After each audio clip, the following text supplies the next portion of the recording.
Tetapi meskipun manusia itu makhluk yang paling sempurna dibandingkan dengan makhluk lain, karena ada hati, karena ada perasaan, karena ada rasio, tetapi manusia itu berbeda-beda satu sama lain, yang kemudian disebut dengan tipologi manusia.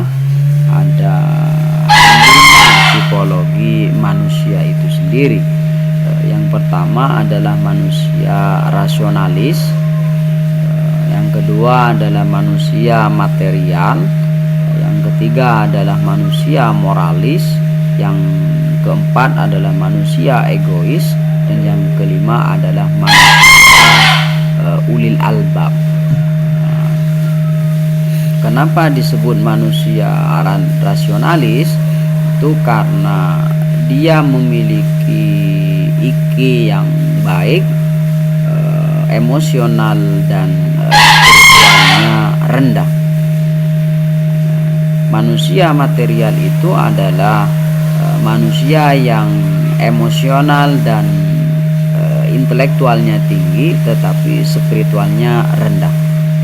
Sedangkan manusia moral itu adalah spiritualnya tinggi, emosional dan intelektualnya rendah. Manusia egois itu adalah manusia yang intelektual dan spiritualnya tinggi tetapi emosionalnya rendah. Maka dia akan cenderung menjadi manusia yang egois. Nah, manusia ulil albab itu adalah manusia yang ketiganya padu, antara emosional, intelektual dan spiritual itu padu, seimbang, sehingga ia menjadi disebut dengan manusia ulil albab, atau dengan bahasa lain adalah manusia yang sempurna, manusia yang insan kamil kalau di dalam bahasanya, bahasa yang familiar.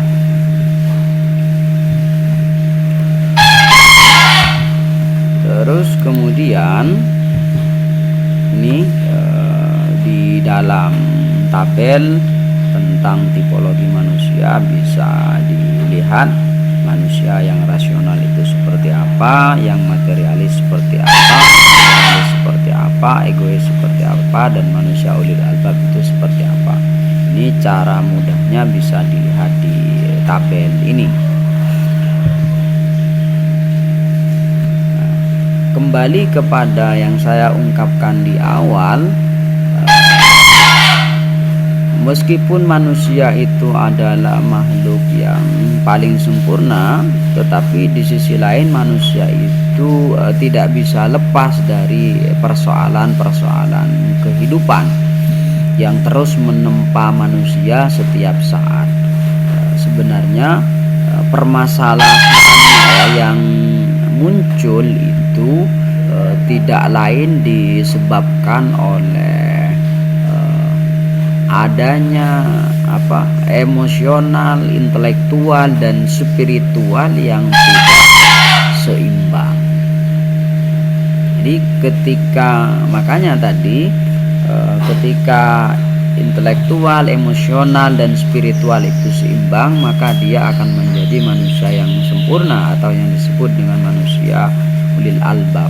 Sebaliknya, apabila tidak seimbang, maka disinilah yang akan memunculkan permasalahan di dalam diri manusia itu sendiri. Contohnya misalnya manusia yang intelektualnya rendah, maka bisa menyebabkan manusia itu sulit memahami apa yang terjadi pada dirinya dan yang terjadi pada orang lain. Nah, hal ini akan memunculkan salah paham karena rendahnya pemahaman.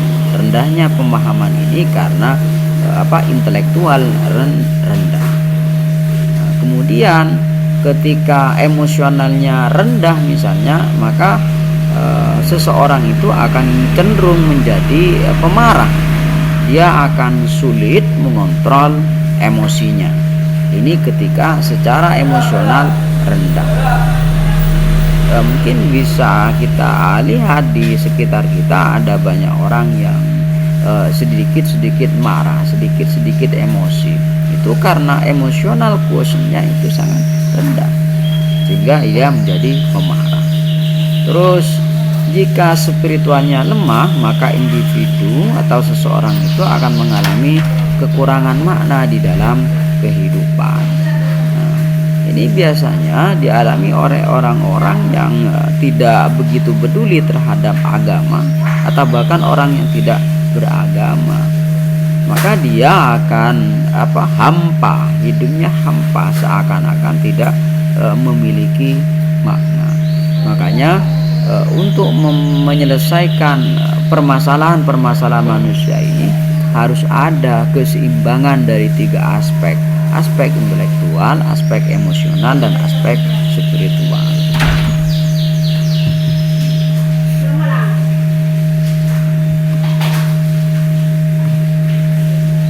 Terus kemudian manusia dalam perspektif konseling.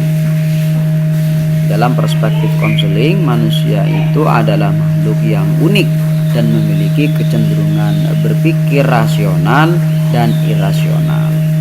Nah, ketika manusia itu memiliki kecenderungan rasional, maka dia akan memiliki kebahagiaan. Hidupnya akan efektif, hidupnya akan kompeten.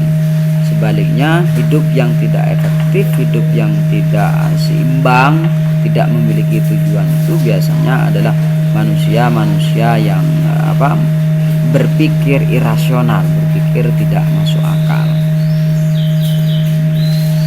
Terjadinya hambatan secara psikologis manusia itu atau secara emosional yang tidak seimbang itu, ini akibat atau dampak dari cara berpikir yang irasional. Ini manusia dalam perspektif konseling yang dipahami sebagai makhluk yang unik, yang cenderung berpikir rasional dan tidak rasional. Nah, ini struktur kepribadian Freud, Sigmund Freud, menurutnya bahwa manusia itu pada hakikatnya adalah bersifat biologis, dilahirkan dengan dorongan-dorongan instinktif. Nah, segala perilaku manusia itu bagian dari cara mereaksi manusia terhadap dorongan-dorongan yang ada di dalam dirinya sendiri. Nah, kalau menurut Freud itu struktur kepribadian itu ada 3, ada ide, ada ego, dan ada super ego. Ide adalah bagian dari kepribadian manusia yang mengendalikan dorongan-dorongan biologis seperti dorongan seks dan sifat agresif. Terus kemudian ego merupakan kepribadian yang menjembatani antara keinginan ide dan aturan yang ditentukan oleh super ego.